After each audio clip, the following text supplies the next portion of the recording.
cold, desolate wilderness of an ancient forest, where the moonlight barely pierced through the thick canopy of twisted branches, there lurked a haunting secret. It was a place forgotten by time, where the echoes of children's laughter had long faded into whispers of despair. Here, the discarded children, the lost souls deprived of love and care, found solace in the shadows, their innocence tainted by the cruel hands of fate. These forsaken souls, denied a proper burial, roamed the darkness seeking solace, their spectral wails a lamentation that pierced the hearts of the living. The forest, once abundant with life, now lay barren, its soil tainted by the tears of forgotten children.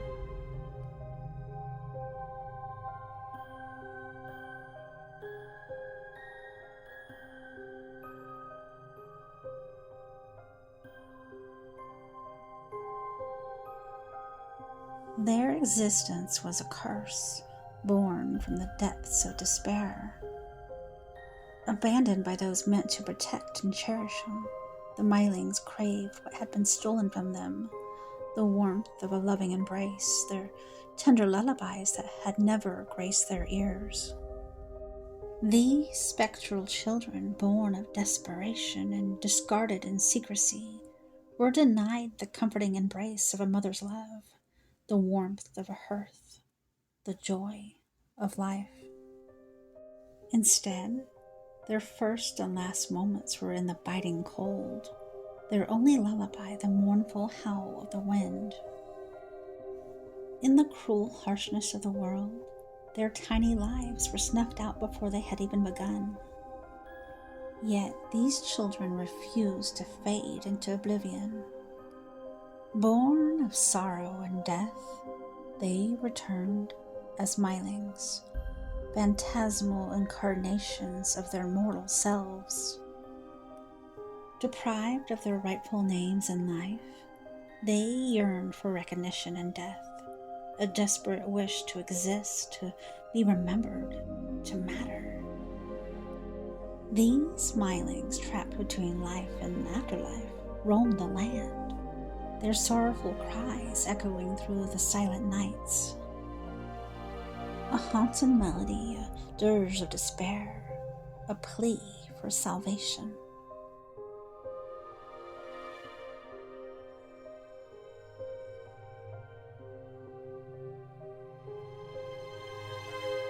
They sought out the living, their spectral forms leaping onto the backs of lone wanderers, demanding to be carried to hallowed grounds, to be given the burial that they were denied in life.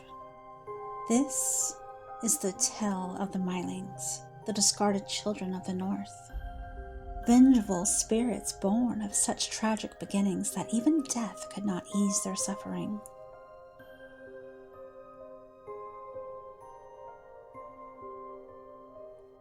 Mylings are the restless spirits of children that were abandoned by their parents to die. They are also known as mylingar and utbird, which translates roughly to outside or outsider. While most tales assume that Mylings arise specifically from instances where newborns or small infants are left to die in the woods of exposure, other interpretations state that a Myling can be created in any situation where a child between the age of birth and one is killed by their parents. This includes abandonment because they are unwanted, murder due to abuse or neglect, and even situations where a parent just wasn't watching when a child died accidentally. In any case, the historical basis for these legends comes from a very historical horror, the trend of infanticide being the crime of killing a child within a year of its birth.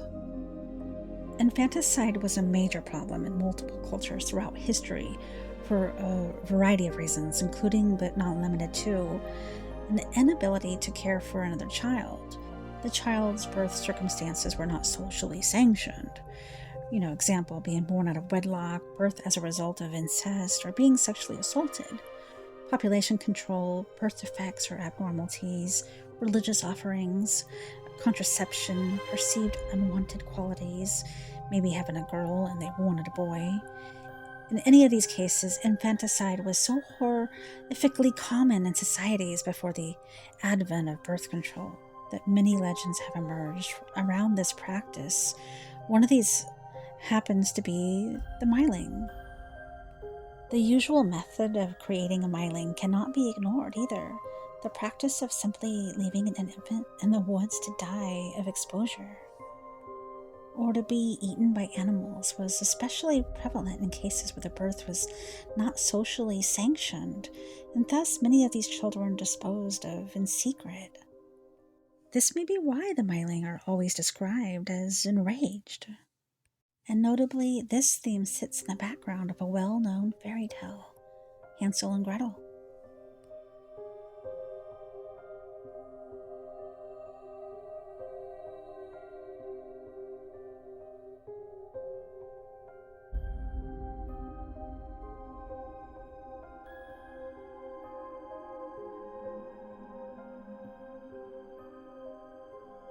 In the original tale, Hansel and Gretel weren't just going for a walk in the forest. They had been abandoned by their parents because the family could no longer feed them. This makes their entrance into the witch's candy cottage all the more sinister, perhaps.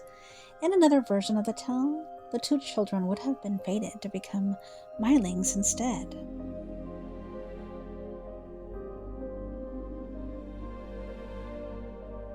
Stories of Mylings generally fall into two categories. The first involves one or more spirits waylaying a lone traveler at night in the woods. The spirit will jump on its victim's back and demand to be carried to the nearest graveyard. This might seem like an easy task, but a victim will quickly discover that the odds are not in their favor. Despite being the spirits of infants and children, Mylings are said to be enormous and will only get heavier as their victims continue to carry them. The reason for the increase in weight is uncertain. In some tales, Mylings get physically heavier as they near a graveyard because they're transforming into a more physical being, while other tales state that they're draining the life force of their victim, making them weaker, and the weight of the Myling is more noticeable.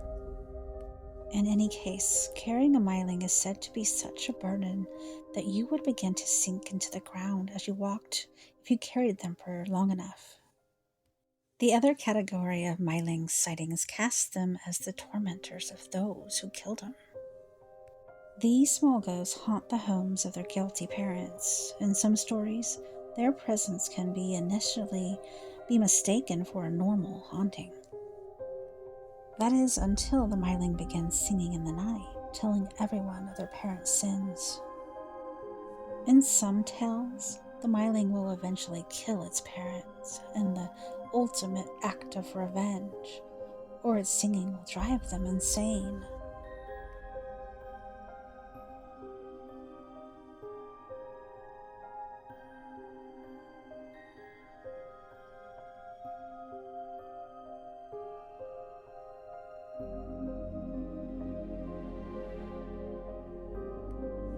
Because of the horrible nature of their deaths, it's assumed that Mylings are eternally seeking the respect that is paid to others who die.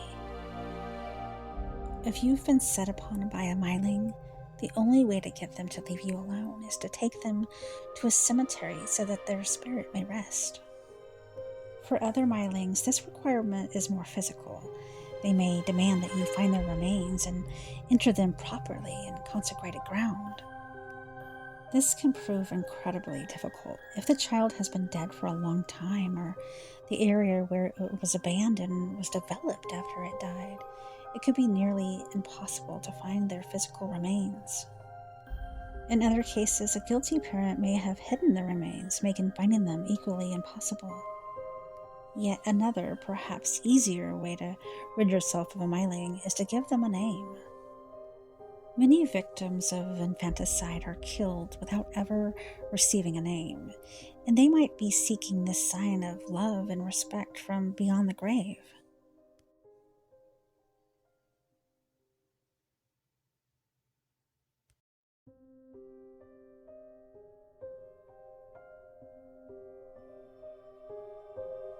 In a small, secluded village nestled deep within the woods, a tale unfolded that would forever send shivers down the spines of those who dared to speak of it. The village, though humble in size, was known throughout the region for its grand church, a beacon of faith and community. The villagers lived simple lives, their days spent tending to their chores, their nights gathered around the warmth of the hearth, telling tales of yore.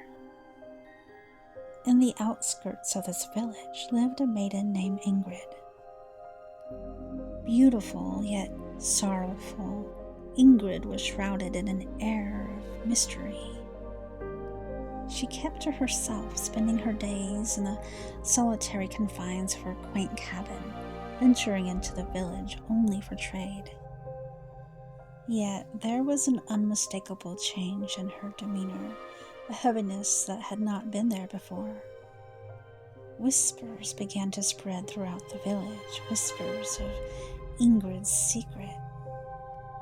One winter's night, under the cloak of darkness, Ingrid gave birth to a child born out of wedlock, a child she could neither acknowledge nor provide for. The painful reality of her situation left Ingrid with a chilling decision. She bundled up the infant and abandoned it in the heart of the frost-kissed forest, praying to the old gods for its soul. Thereafter, a haunting melody began to seep through the village at night, a mournful dirge that stirred fear and sorrow amongst the villagers.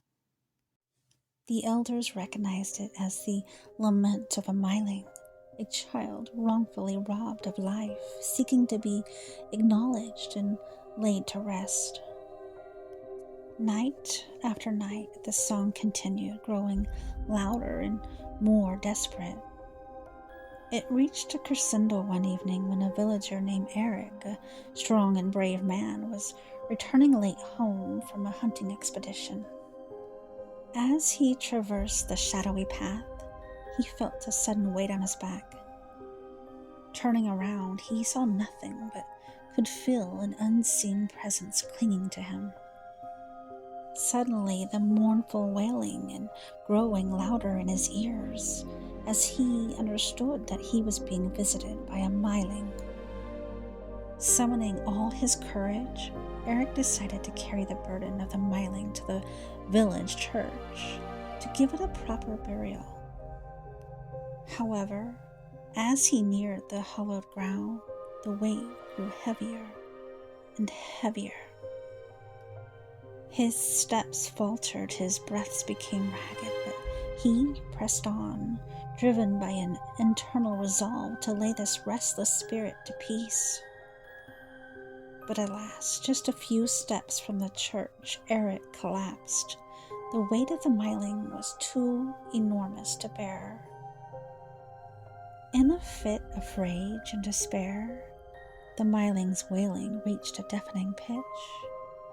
Eric breathed his last breath, his life taken as retribution for the community's collective sin.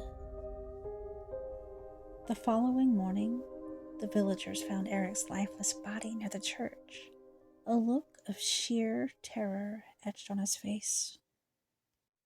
The village was consumed by dread, their worst fears realized. The wails of the Mylings ceased that night, but the chilling memory of Eric's demise lingered, a grim reminder of their unwitting complicity in the Mylings' fate. The silence was not a sign of peace, but a haunting echo of a tale that would be forever written in the village's history. Ingrid, consumed by guilt and grief, confessed her sin in front of the entire village. Tearfully, she led them to the spot in the forest where she had left her child. There, they found a tiny mound of snow untouched by the wildlife of the forest. With heavy hearts, they dug a small grave, placing the tiny frozen body into the ground, and marking the grave with a small wooden cross. From that day forward, the villagers vowed to remember the tale of the Myling and Eric's sacrifice. They promised to treat every life as sacred and to never let fear and shame lead them to such a horrific act. The tale of the Myling became a part of the village's folklore, their tragic existence a chilling reminder of the harsh realities of life, the desperate acts that it can drive one to. A tale steeped in sorrow, a tale that echoes through the ages. The eerie lullaby of the Mylings continued to haunt the silence of the Scandinavian nights,